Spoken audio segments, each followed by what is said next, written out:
Yun no. Ito magandang kaserola. Kay Sabilya. Mga bossing. Ang kapal ng ilalim oh. Diba?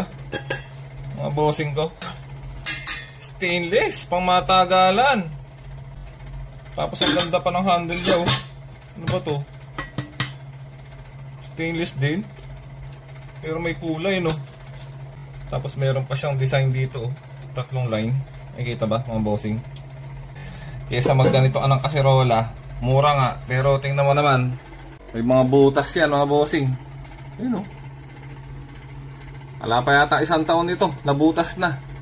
Eh eto, sigurado, pang matagalan. Baka pwede yung pang ipamana sa anak mo to. Kapal o. Solid o. Diba? Tsaka hindi basta-basta masusunog yung lulutuin mo. Napakaangas, napakaganda mga bossing ko. Nasa balang po yung link kung gusto nyo rin ng gantong klase ng kaserola. Maraming salamat. Ingat.